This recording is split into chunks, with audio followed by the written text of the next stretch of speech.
lonely place. How can you be so blind? What's going on, everyone? It's your man DJ Daz, one in the place to be. How y'all doing? How y'all doing? How y'all doing? Salute to everyone watching me right now on that YouTube channel. As you can see, I got classic LPs on the wall. Just trying to reorganize that, make it a little better. But salute to De La Soul, Wu-Tang Clan, Heavy D and the Boys, and so on and so on. And my guest is right on time. I like people who come on time. Amen. I'm on time.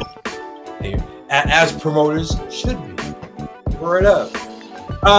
Ladies and gentlemen, welcome to the Rap Sheet Podcast, Season 3, Episode number 8. The guest that I have is a very good friend of mine, and I don't just say that about anybody, even though I know a lot of people, but this is truly a very good friend of mine, whose house I've never been to. As long as I've known this man, I have never been to his house, but that's okay.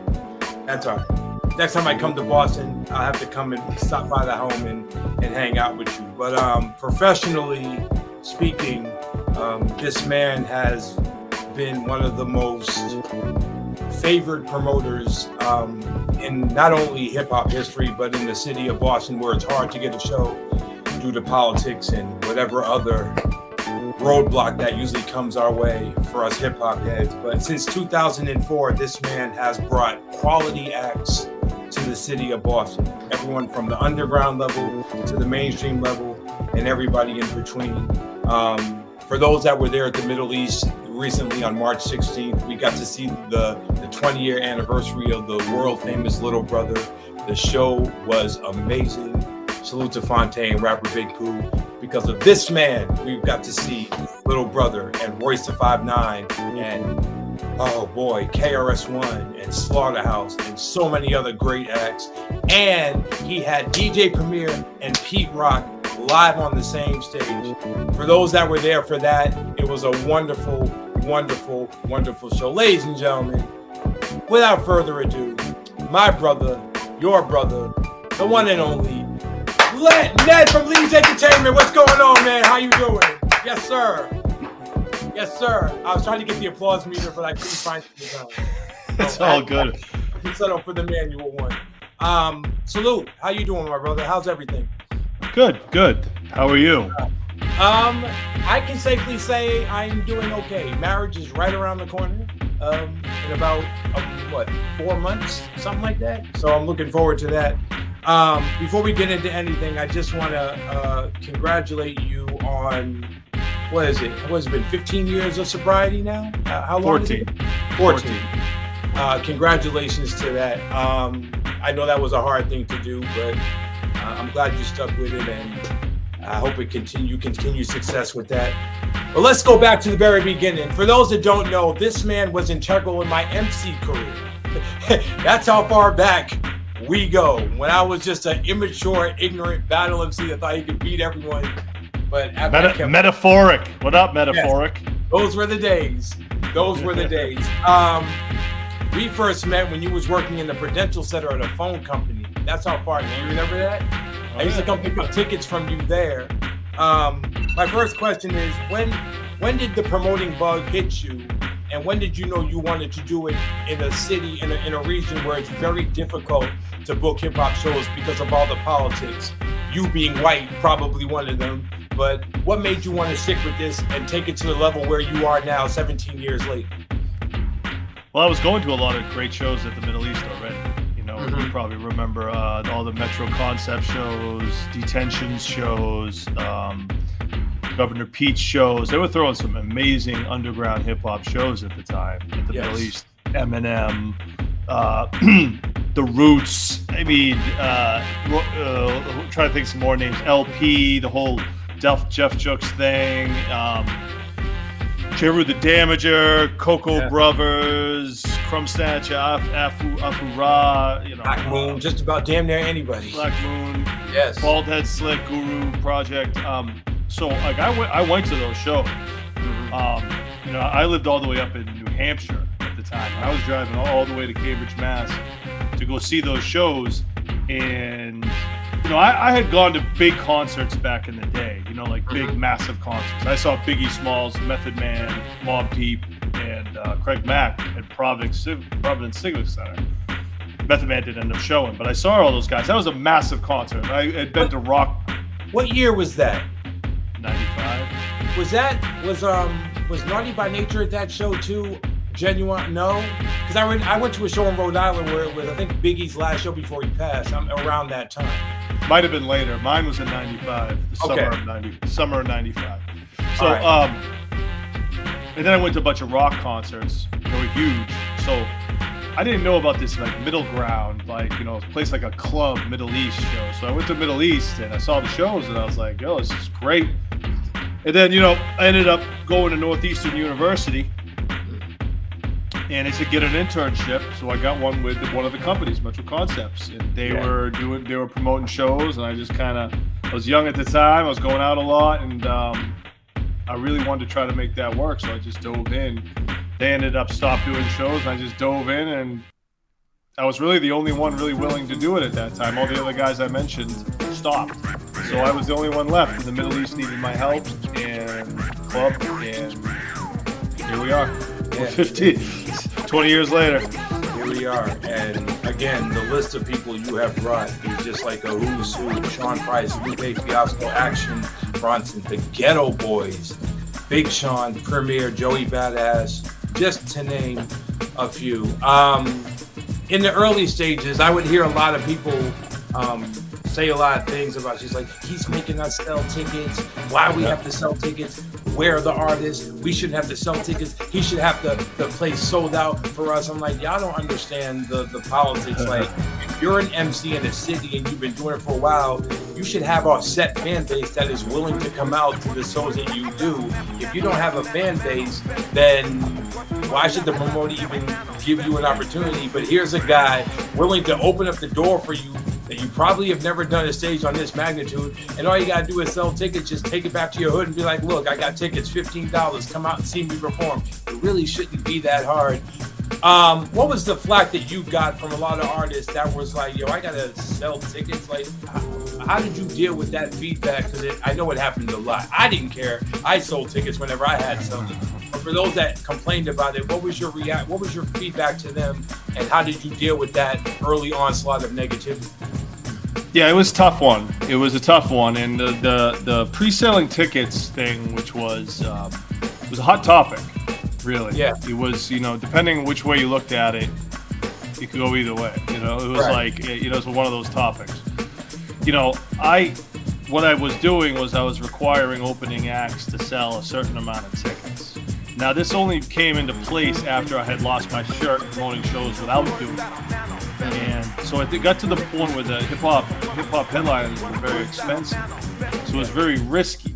So the way to deal with that risk was to have openers sell a certain amount of tickets. Right. My theory at the time was these were big shows. This wasn't just like a pay-to-play showcase. This was like opening for major national acts. Yeah. So my theory was at the time, if you can't sell 30 to 35 tickets for a show like this, maybe you shouldn't be on it, because I got 10 other people that want to open up on this and were willing to do it.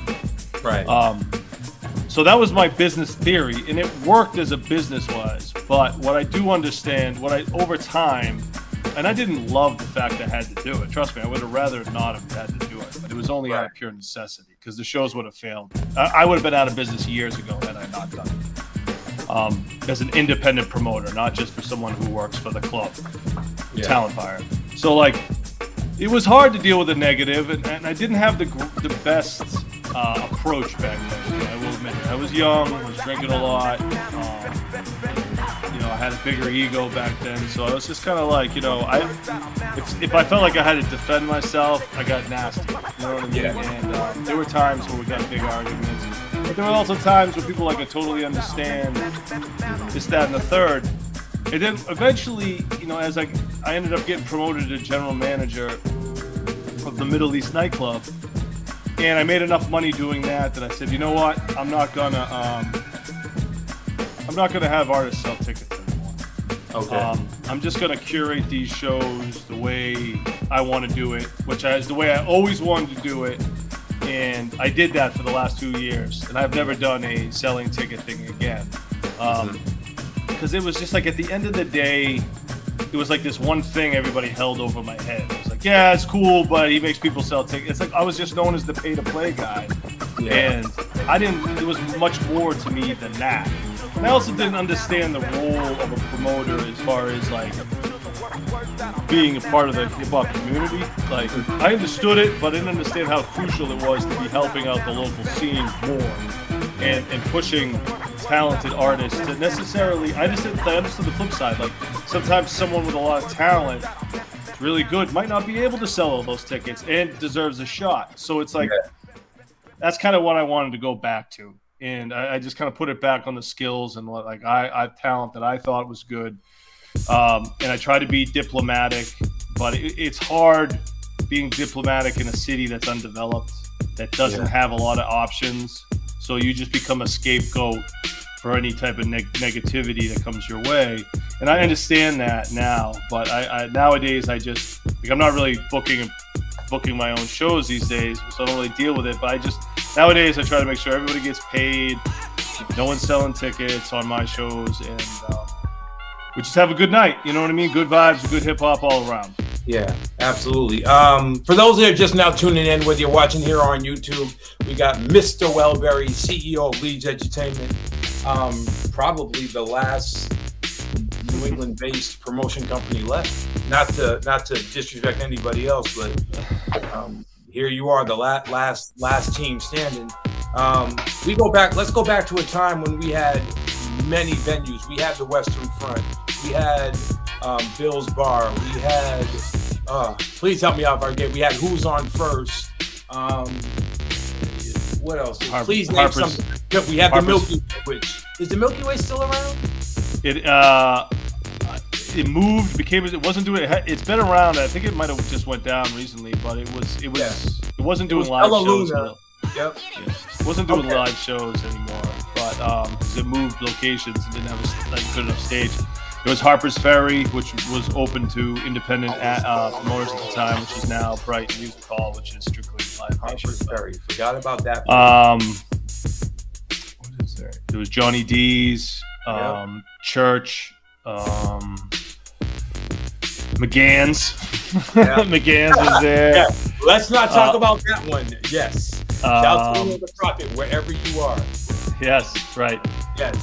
So there was like, there was more venues, but Boston was a different city back then. It was the cost of living was not that it was ever super cheap, but it was cheaper.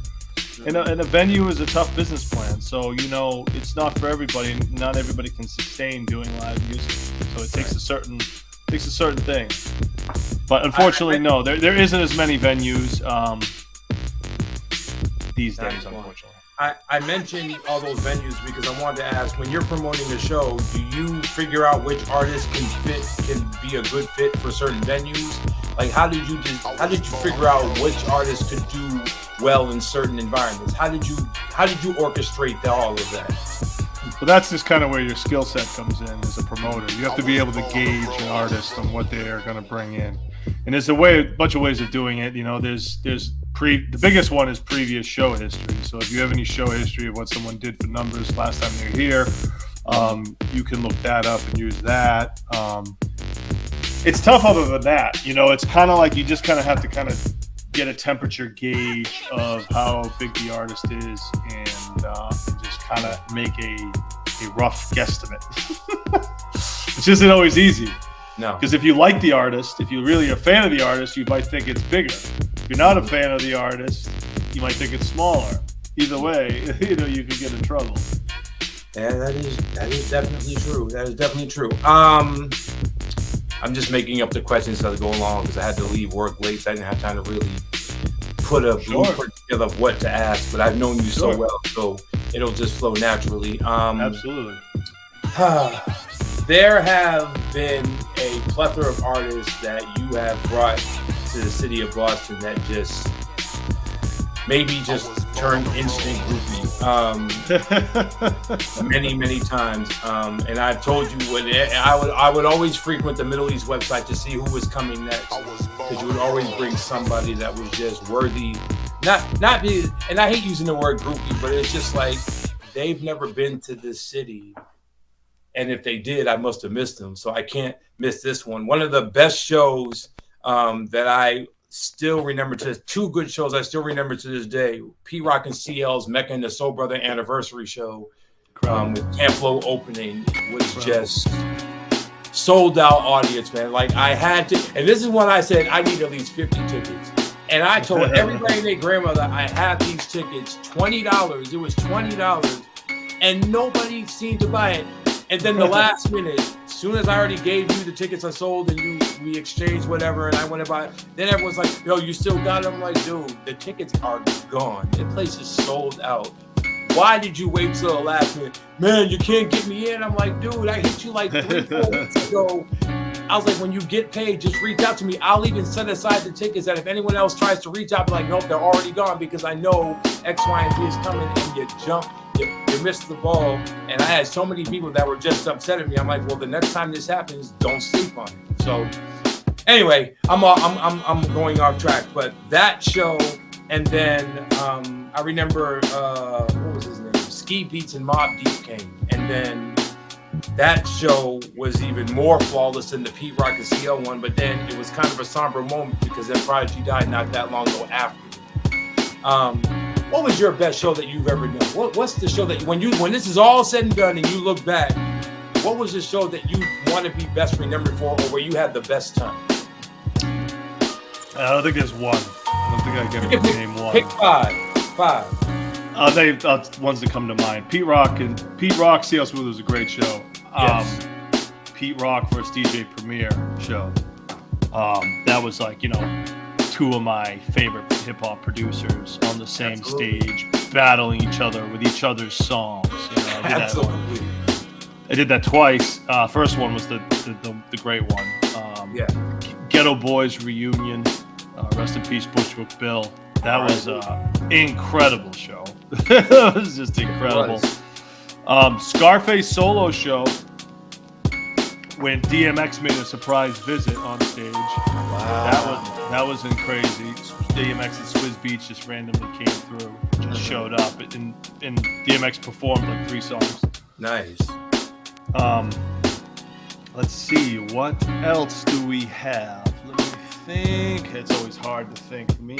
Pull up the sheet because I want to give you some good stories. I always have to look at it because I don't want to mess it up. No, that's fine. That is fine. Let's see here. Come on. This is when you know that he has done this many shows, but he has to actually look back at the shows that he's doing. I have to. Yeah. All right. Come on. Where are you? All right. Let's see here. All right. ASAP Rocky, even though I'm not a huge fan of his music, his first Boston show, the intensity and energy of that era, of that generation of hip-hop coming through was insane. Absolutely insane show. Mobb Deep was always a great show. They shut it down, like you said. Yes, sir. Let's see what else we got here. I'm surprised you didn't mention KRS-One yet. I'm about to get there. KRS-One shows are always the best every time. Just because, in my opinion, he's one of my favorite MCs. Because he's just like a stripped down. What you see is what you get. But the skills are so crazy. And you put him in a little club like the Middle East, it's just like you feel like you're in hip hop heaven. Like you're just like it's like something spiritual going on. Like like you're like, whoa. It's like a whole nother thing. Yes, sir.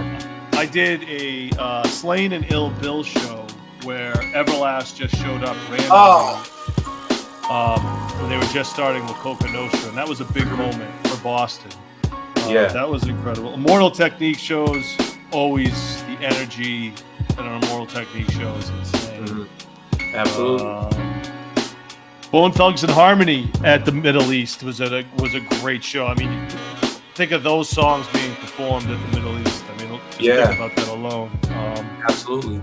I want to add one more. When you brought Rakim, it was amazing to see Rakim. Even though he's a real laid-back guy, the audience, he just had them. And it was just always good to see Rakim perform. So salute to Rakim.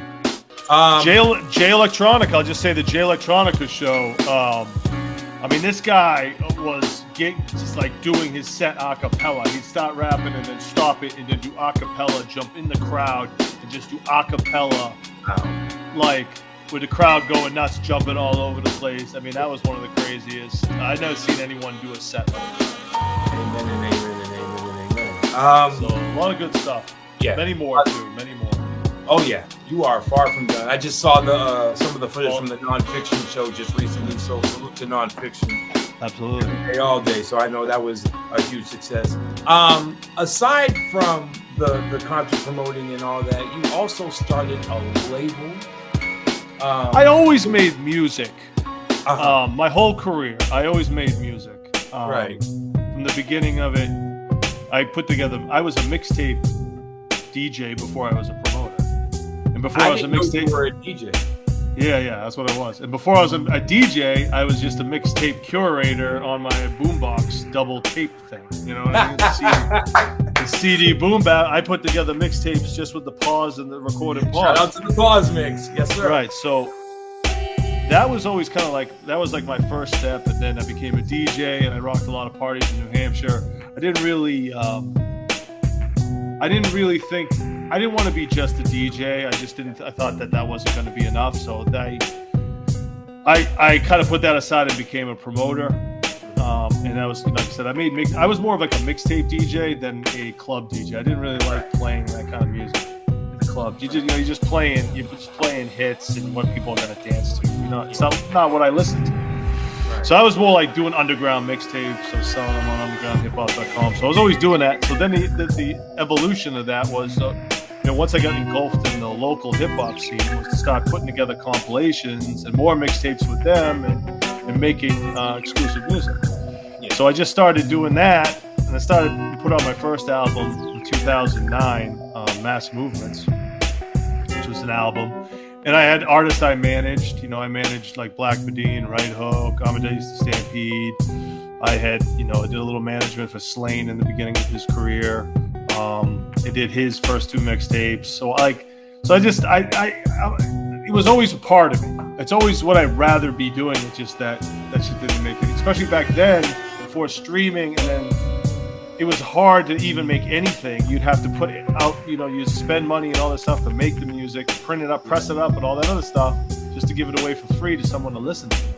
Yeah. And streaming didn't exist, and illegal downloading was still a big thing. So it was like, that never really kind of took off like I wish it did.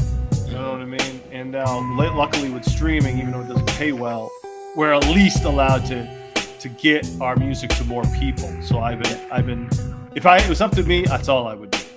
Right. Just make albums and compilations. I put out so many. Mass Movements was my first one. Eastern Standard I put out in 2018. I just released one, A Worker Among Workers. Yes, I just remember recently. Yep. That compilation just came out last year. And I plan to always be making music. It's always what I want to do. I work with, majority of my stuff, I work with the Archetype. He's the producer, makes the beats. I'll curate the songs, find the talent to go with those beats, or vice versa. He'll make a beat for the... Now, do you write any of these songs with the artist, or do you just let the artist have free range and write whatever they want to write? Well, it will work. Sometimes I'll just sometimes it goes either way. So I don't write any lyrics, but I'll come up with a concept sometimes. So I'll be like, okay, I want this song. I'm kind of thinking this song is gonna go. I want him to do a song about this concept, and I'll shoot it to him with a beat I had in mind for it, and they'll be with it, and we'll make that song. Or sometimes I'll just be like, here's the beat, do your thing, and we'll see where this goes. Because I don't like to put too much planning into it. As Quincy Jones says, you got to leave room for God to come in and see where the music goes. And I kind of like to do that. I'm not really controlling. I mean, I don't want it to sound bad, but I also like to let the whole process breathe organically. Right. Growing up, we all had our favorite albums or our favorite MCs. What were some of the albums that you were listening to as a young teenager or a young adult back then? What is your top five albums? Favorites? Yep. I'll say significance, because these were albums that really kind of defined my moments as a hip hop fan. So the big one being Ice Cube, Predator. I was making my I grew up on rock music and classic rock music, which I still like and love. Mm-hmm. Hip hop was new, and at first I really didn't love it that much because I just thought it was just too basic, right? So my ears weren't developed enough. So, but when I heard Ice Cube, the Predator, my boy Peter Parker was talking about, I was like, and I saw the imaging of it with like the skull and all that stuff. And I was like, and I had heard of him being such a controversial character. I had heard pieces of Death Certificate, but I really wasn't into it. I was just like, what is this? It was just my learning phase. So when Predator came out, I was like, let me get this. This looks exciting, you know? And I got it, and I was like, that intro, first day of school, boom, in like the whole movie sample from American Me that transitions into when Will They Shoot? Yep. Which just kind of like defines my whole style when I put together an album or a mixtape, as far as the movie samples and the song goes. But that whole thing, and then like Wicked and all those other songs on there, I was like, this is incredible. Yeah. So that was like kind of like got me in. Dr. Dre, The Chronic. I mean, you can't really argue that impact that album had on hip hop. That took that production, that album, Snoop at that point, like it was just like, you couldn't avoid it. No, not at all. Wu-Tang, Into the 36 Chambers. There it is, right there. There it is. Yes. Wu-Tang, Into the 36 Chambers. Redefined East Coast hip hop.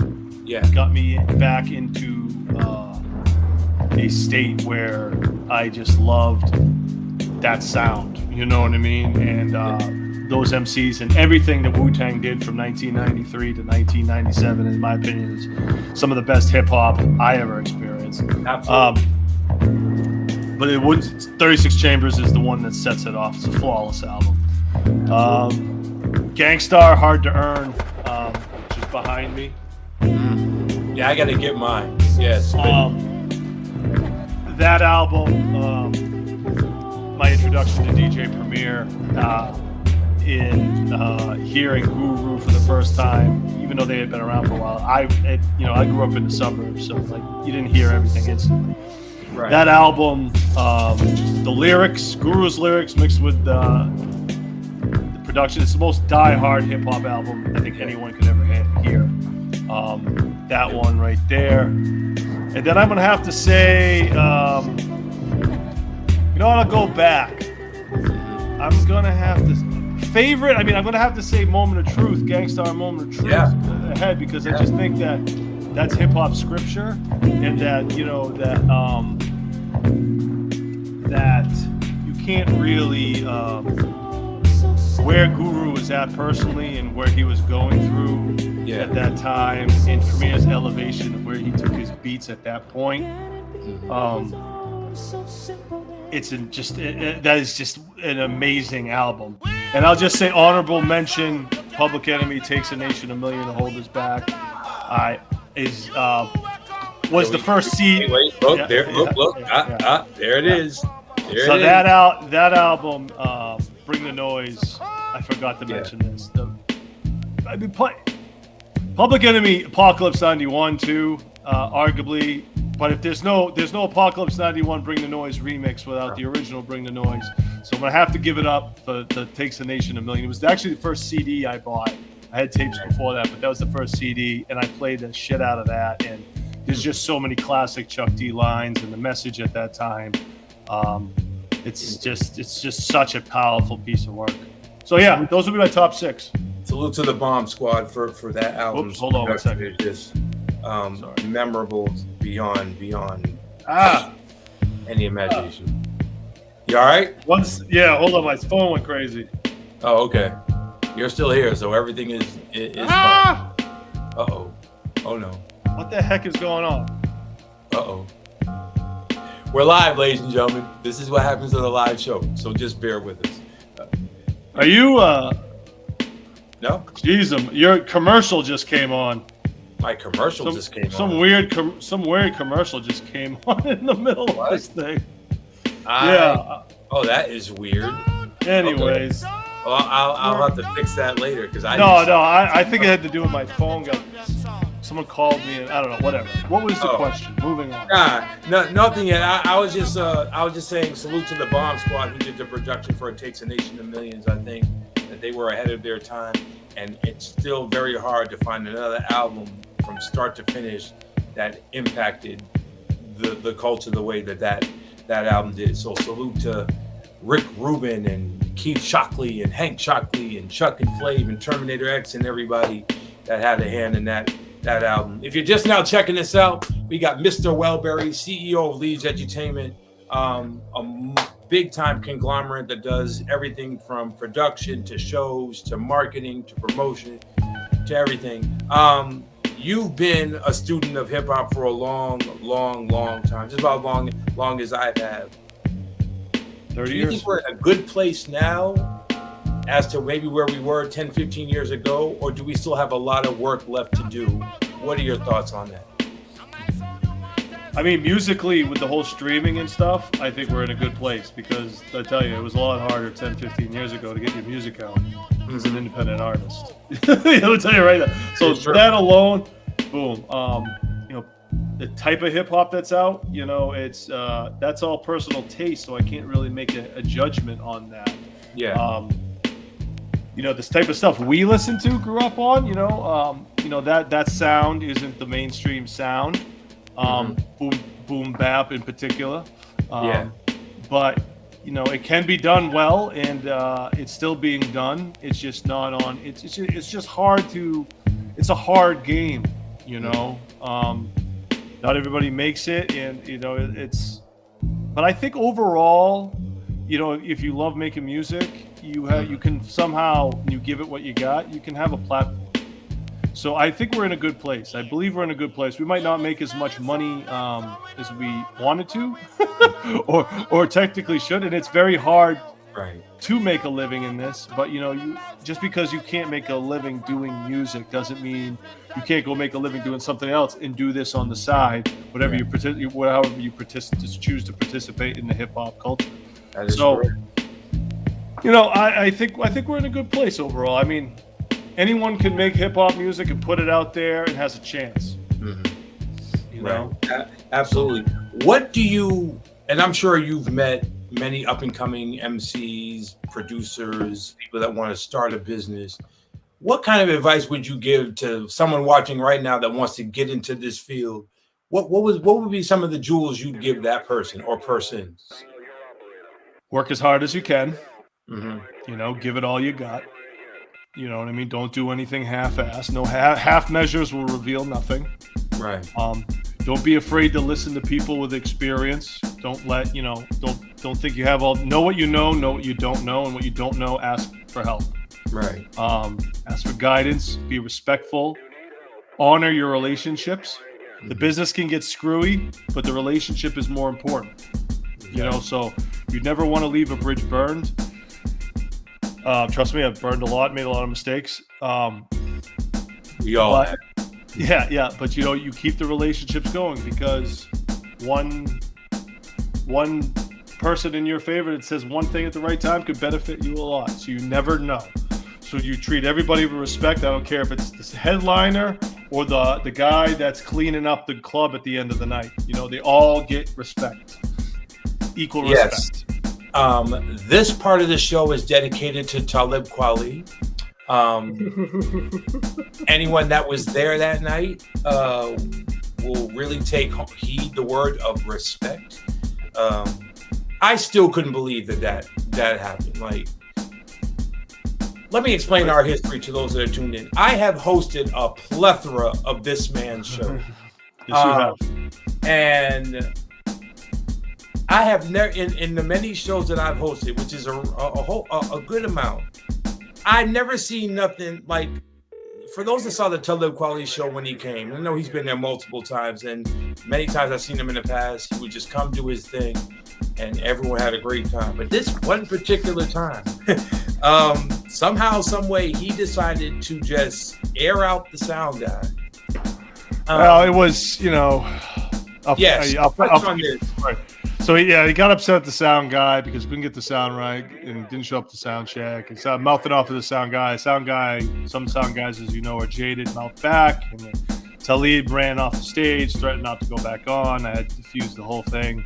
Eventually went back on, and everything was cool. But yeah, it was, it's one of those things where I think both parties kind of screwed up on that one a little bit and didn't give each other enough credit, respect, and didn't see, they should have handled that a little different. I think they both, in hindsight, probably think they're both.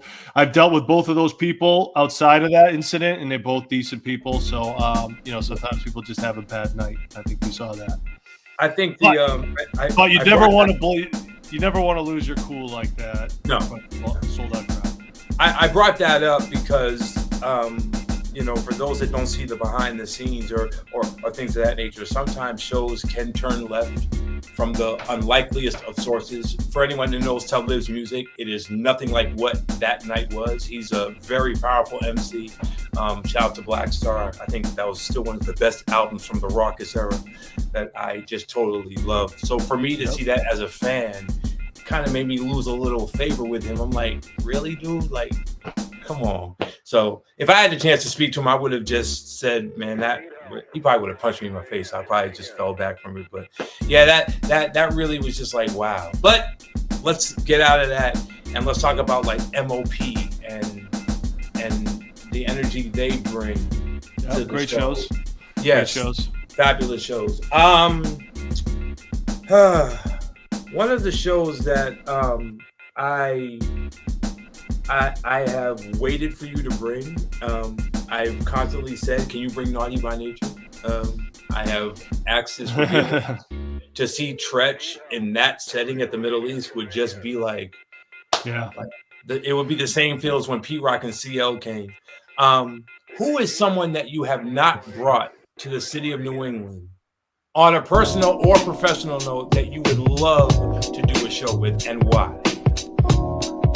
Well, Naughty would have been cool, but they always wanted too much money because they did a lot of big gigs. So it didn't make sense. I would have liked to have done them. Would have liked to have done Arrested Development.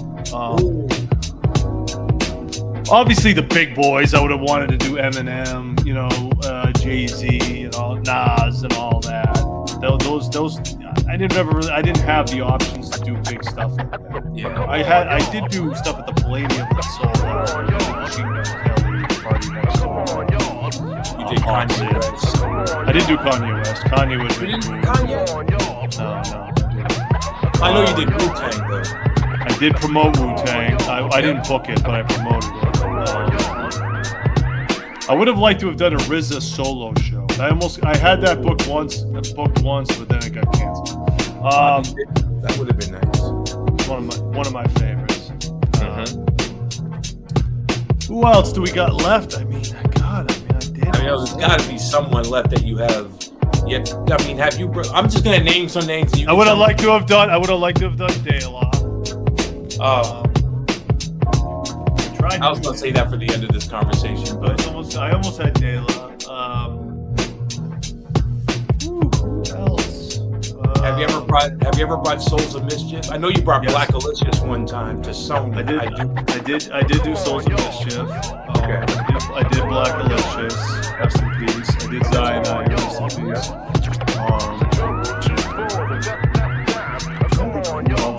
Left. Never did Atmosphere. Atmosphere would have been cool to do.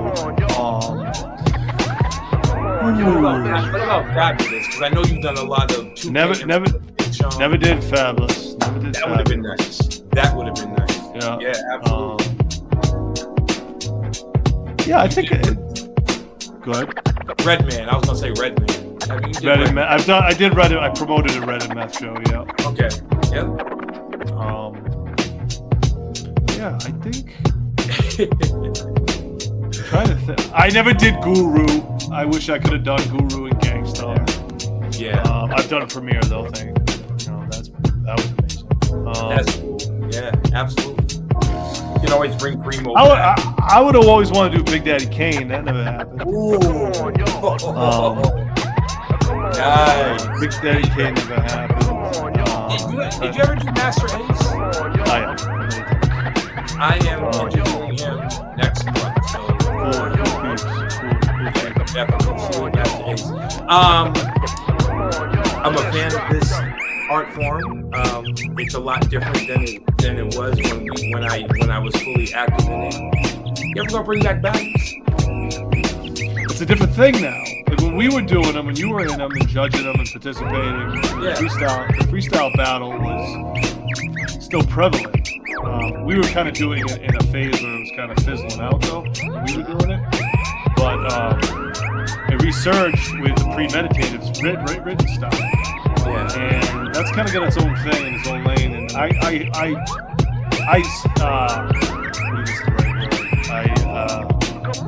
when you make something happen,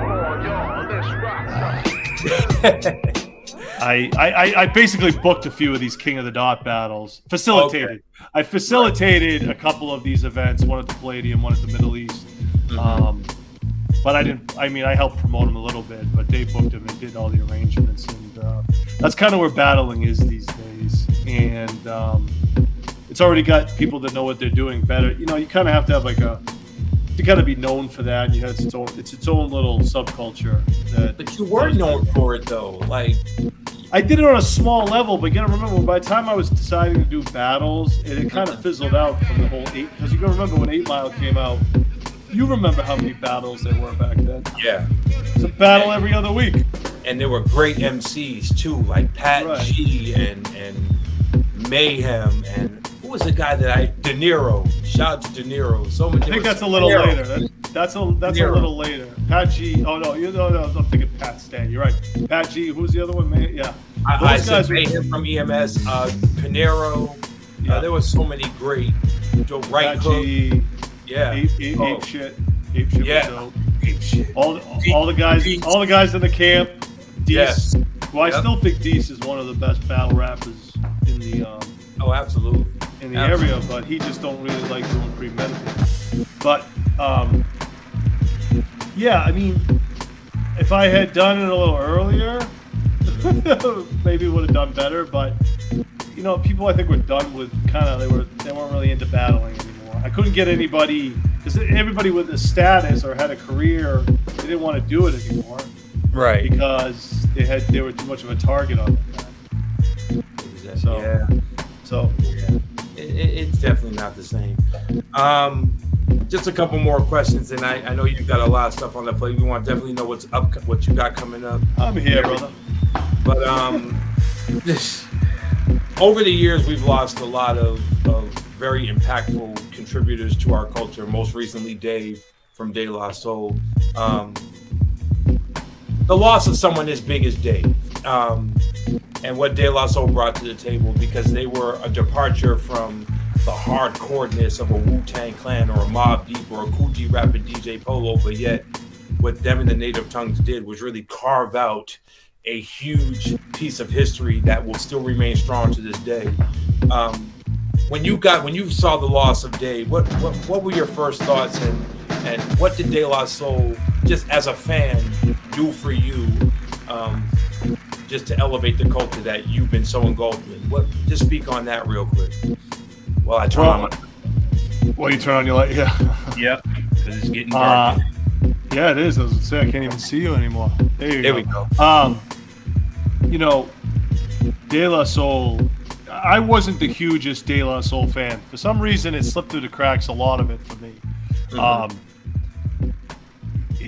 I always had, my friends listened to it, I always had huge respect for it, but it was not like a go-to. But I knew the impact that this group had on hip-hop from a positive stance, from a positive place. Right. I had seen De La in concert. I knew what Dave's lyrics sounded like, you know what I mean? And I knew the positivity that it brought. So when Dave died, I was like, man, this is a really positive person for hip-hop that we lost. It was such a creative mind and such an original act. And I was like, damn, this really sucks. You know? So that one hit harder than a lot of other ones because we've lost so many. But anytime you lose I guess in my mind, like this one was just like when Zumbi died from Zion I knew Zumbi. I worked with him. He was such a positive person, at least me and from everyone I saw. So that was like, ooh, it hurt like that. I mean, Zumbi actually hurt worse because I actually knew him. I didn't know Dave, but Gift of Gab when he passed. You know what I mean? Like another positive MC who was really struggling. I don't know if you knew, but he had like he was on dialysis. His kidneys had shut down. He was basically legally blind. This guy was really struggling to make it work. And he really was, still doing hip hop in that state, unfortunately, and doing shows. And so when he passed, it was sad too.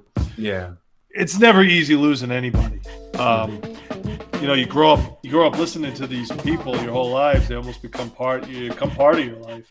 Become like almost like a family or someone in the distance. So it hurts because these songs are so significant in our history of our lives.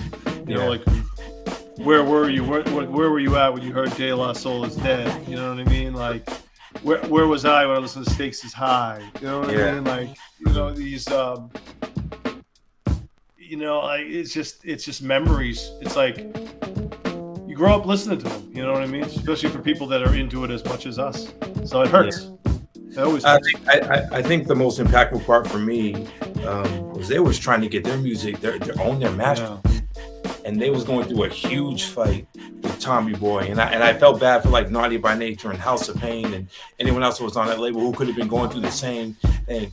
But they never gave up the fight. And when it finally happened, when we finally saw that they were going to have it, Dave dies. He doesn't even get to enjoy this part of the game where you can and then go on tour again. Because I just read somewhere they're going on tour with Wu-Tang and Nas. And it just won't be the same. I mean, I love Pos and Mace. I'm glad they're still doing it.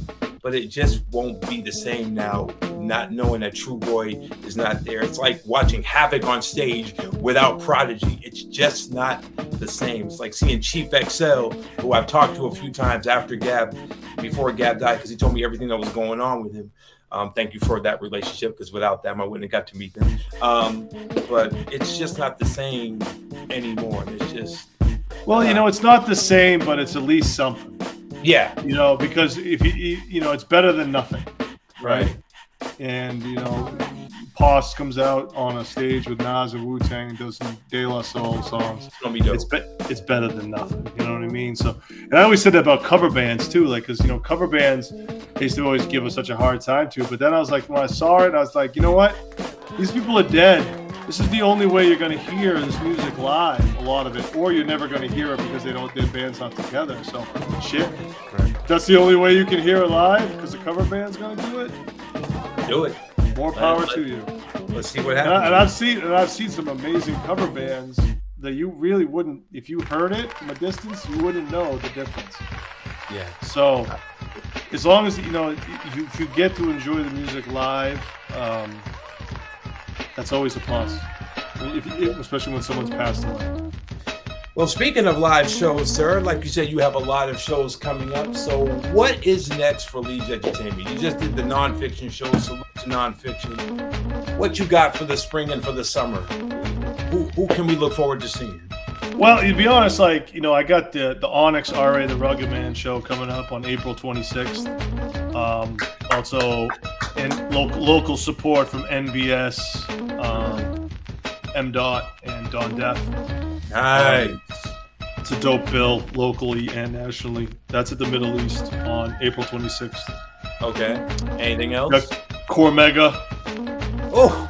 Cormega, Black Poet, Black Big Shug, and nice. Black Medine. May 11th. That sounds like a fun show. Middle East show as well. Like I said, I'm not really booking the shows. I help people that book them, promote them most of the time. So I'm like, I'm not really as active as I was. How you remember me. Yeah. I put a lot of focus on making music, like we talked about earlier. Right. Always working on new music. I do some digital marketing and stuff like that, and then other miscellaneous jobs to make ends meet. And I'm just I'm in a transitional phase of where I'm gonna land. So it's just a different game these days. I've actually, in the nonfiction show, I worked as a booking agent. So I sold the show. I sold the package of nonfiction to the club. So I was on the other end of that. Yeah. So, I'm throwing my hat in the ring for a whole bunch of different things. In this game, you gotta kind of do that sometimes. So I'm just diversifying my skill set, and we'll see where it lands. I hope to be a part of something good this summer. I'm sure you will somehow, some way. Not to say that you're throwing in the towel anytime soon, but how many more years do you think you'll want to do this actively, like you've been doing? I don't think I have a count on it, man. When the opportunities are done and something else comes along and takes my time, then we'll see. I don't really want to. I love music. I love being a part of the culture. I still love it. I still love being a New Englander and everything. I like a lot of the music that comes out of here. I like making it. So, I don't really ever want to stop. Will I do other things and spend more of my time doing that? I don't see myself as a show promoter my whole life, because that's just, it's more of a younger man's sport. Facts. Indeed. Well, I just wanted to ask that because, I hope you don't stop no time soon, because again, you've carved out a niche, and all jokes aside, you have given people like myself numerous opportunities to just showcase what they love to do, and you even give people opportunities when they fuck up. I will go back. I fucked up a lot. No, I laugh at this now, but I'm gonna go back to a time where I forgot. I think I was living in Roxbury at the time, and you had reached out to me to come DJ a show, and I could not get my ride, and I was like, sorry. And I hated that moment, because if that had worked out, who knows what doors could have been open. Shout out to Slipwax, who just took my spot. Just kidding. Nah, salute to DJ Slipwax, a true professional. But even when that happened, you was like, you know what? Things happen. Sometimes rides just don't come through, or whatever the situation was.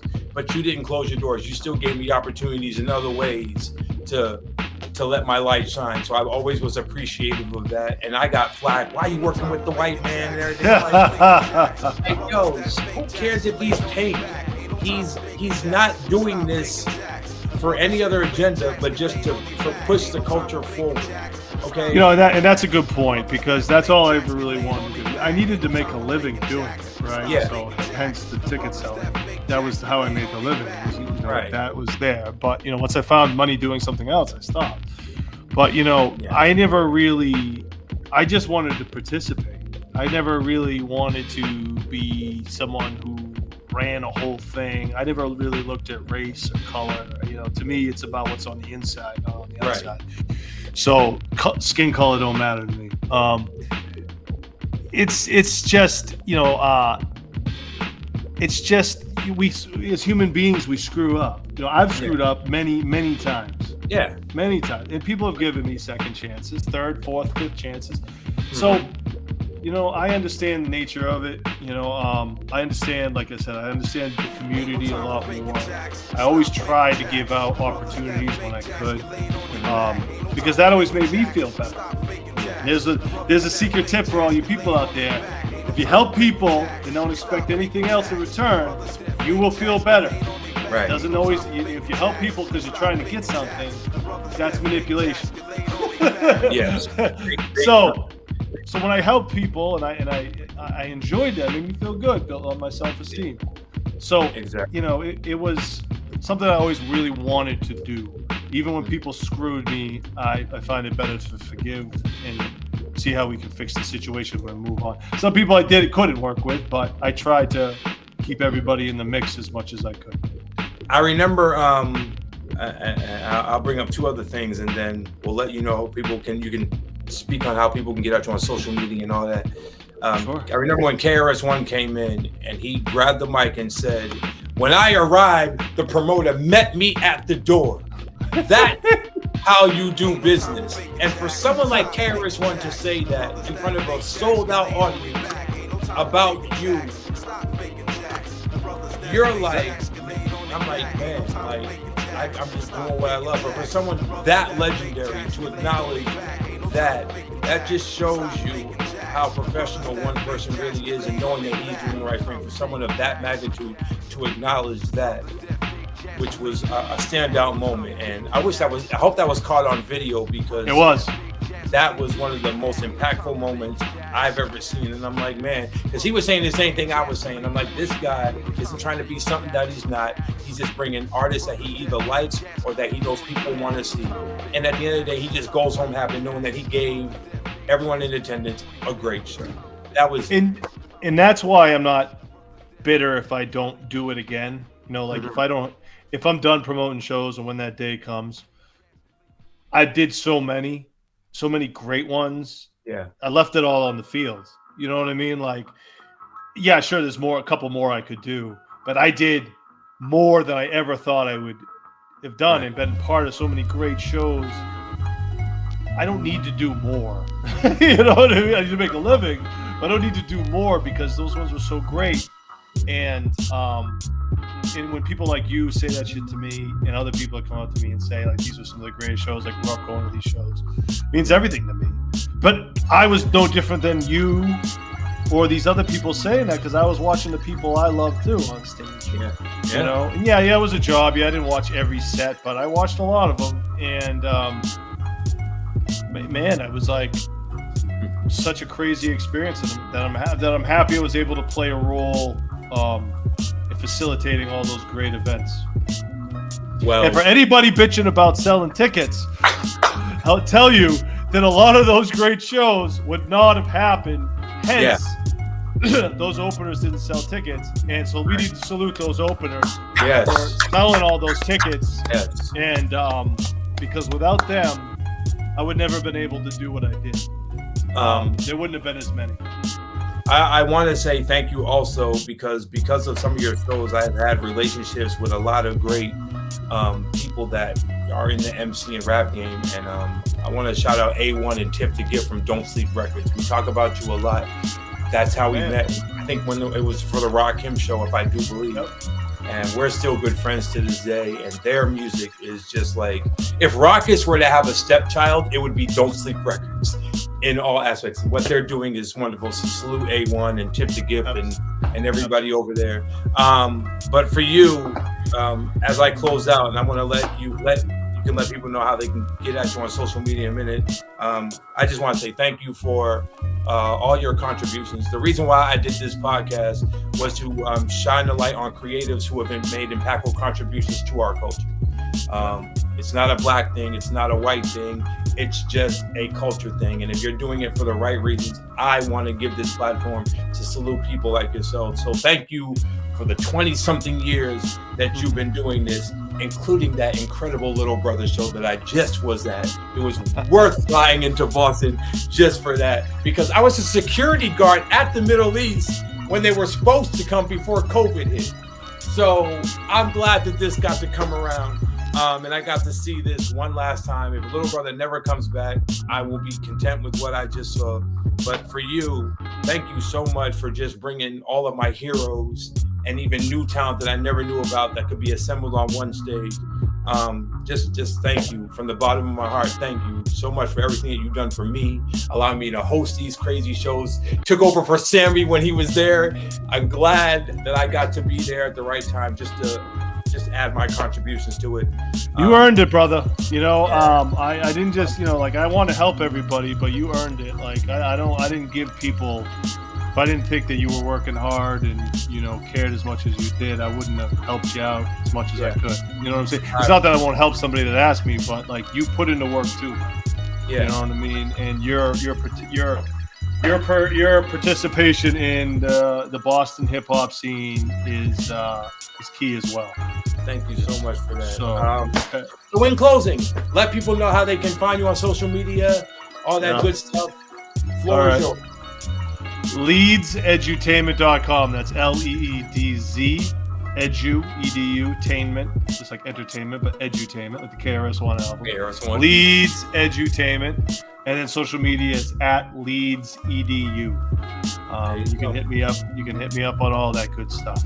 So Ladies and gentlemen, if you're listening, there's a new record by Black Medine. Shout out to Algebra and Yusef.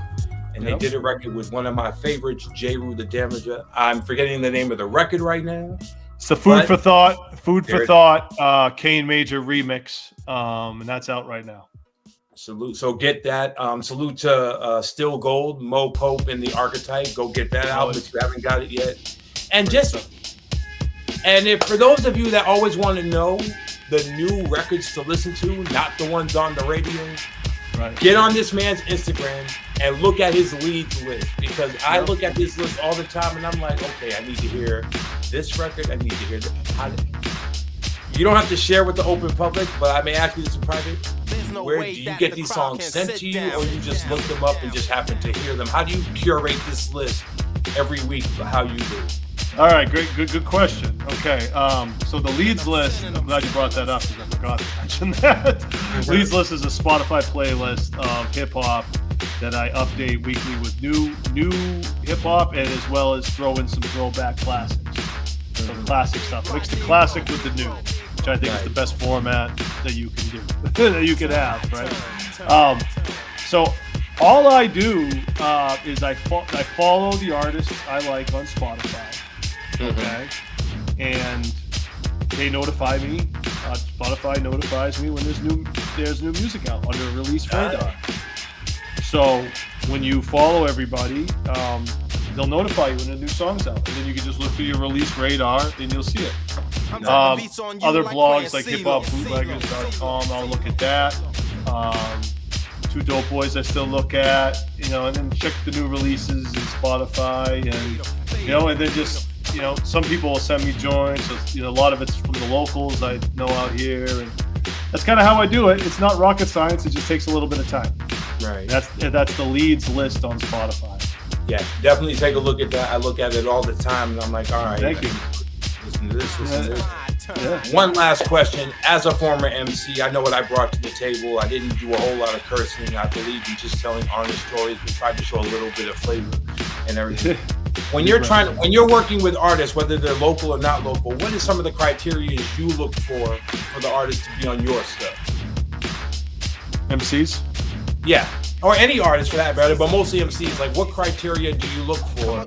I gotta feel. I gotta feel the lyrics. Okay. I gotta like the lyrics. I can't disagree. Like, some MCs are good, but some of the stuff they say, I don't align with. And it's nothing against, I'm not trying to judge them.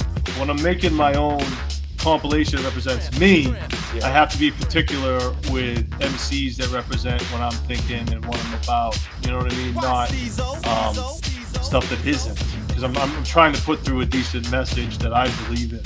So if an MC is saying something contradictory to that, too much, you know what I mean? I don't choose to work with that person on a recording music level. Now, I'm not saying they're bad or that no one should listen to them. It just doesn't fit who I am as a curator.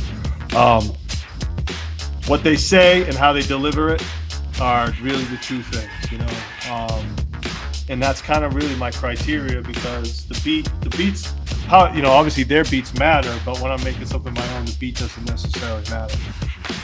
Archetype does the majority of my beats, so I don't like to stray too far from that. So with all that being said, thank you for answering that question. So why hasn't a 6', 2.5" African American brother been on any of Leeds' compilation albums? I wonder who I'm talking about. Why haven't we worked together? I thought you stopped rapping. I mean, yeah, now I have, but at the time, I wasn't really making them at the time like that. I had made Mass Movements in 2009, and then I didn't put out another compilation to 2018, and you were DJing at that point, so you were done. Still am. The thing is, it's just like, and I've talked to many DJs that, many rappers turned DJs. Mark Maron is another one. So many. You never really lose writing a record. It just has to be the right fit. So if the right beat came along, I never say never. I'm just not fully active because we got Term and Easy Money and Rex and all these other great local artists that have carried the torch and carried it well. I'm 49 years old. I don't need to pursue it like I did back then. But if the right opportunity came and I liked it, yeah, I could still put 3 verses together and a bridge and a hook and have Slipwax do the cuts and whatever else have you. It's just got to be the right fit, you know, because like you, I'm not going to stop doing what brought me to the dance just because we're in a new wave or a new era. I'm still, if it ain't broke, don't fix it. It worked for Black Thought, it can work for me. So that's really, so if anything ever does come and you feel that I could fit, send it my way and I'll write it. And if you make any music, send it my way and I'll throw it on the Leedz list. Yeah. I've been dabbling a little. I've been writing every now and then because, again, I just do it for fun. But if something ever comes up, then absolutely. But I want to say, again, thank you for taking the time out to vibe with me on this Monday evening. Always, brother. Always. You're a great pillar for the culture, regardless of what anyone says. Even when we didn't get along, I still had the biggest respect for you, for everything that you've done. Yeah, even when you like me, like, I'm not missing this show. No. I can't stand this guy. A lot of people did that. They'd be like, I had to take the personalness out of it. And I freaking hate Leedz, but I'm going to that show. I'm still gonna go because no one else is. Hey, let me ask you this question, and then this will be go. This brings up an interesting question. Did promoters of color ever give you flack for bringing artists that they could not bring because apparently you did it first, and you thought you took away their thunder? And if that ever happened, how did you deal with that feedback? They were promoters mad. They probably didn't I booked something that they wanted to book. I mean, that would be natural, right? Like I felt the same way when someone else would book something I wanted to do. Right. I don't think it was really a color thing. But you know, I'm sure there is competition among promoters. You know. Oh yeah. So I mean, people would say something to me every once in a while, but you know, eventually I just stopped listening to it. You know, and it's like, how can I help? Versus like, I'm not going to be combative anymore. Yeah. So that's kind of my philosophy I try to take with me today. Try. Not saying it's easy. Try. And I know you caught a lot of flack for being down with me. So thank you for having my back all those years. And every time I did catch flack, I'd be like, look, you're saying it to the wrong person. I'm not the promoter. I'm not the head person in charge. Go talk to that guy. He's a lot bigger than me, and good luck with you. I'm just hosting the show, and I'm just doing my job. And after that, I go home and I enjoy a great night. So any beef, business-wise, talk to that man. I'm working with him. So, well, like I said, thank you for having my back and supporting. Always. So, ladies and gentlemen, we are done for today. Rap Sheet Podcast Season 3, Episode 8 is in the building. This is Mr. Welberry, CEO of Leedz Edutainment. Follow this man on all social media platforms because this is the guy that keeps authentic true school hip hop very much alive in 2023 and beyond. So I look forward to working with him again. And even if that means just coming down just to host a show and sit back on the sidelines right there on stage and enjoy it from the side. So salute. Thank you again for being here. God bless you. I'll send you this recording so you can watch it and promote it on your page if you'd like. And yeah. Is it going to be up? It's going to be up, and it's going to be up in just like a few moments. I'm going to put it on my YouTube page, and I'll send you everything here and all that good stuff. Yeah, send me the video, and I'll post it. Thank you, sir. Will do. God bless you, my man. Have a great night, and I'll see you soon. Good night, everybody. All right, man.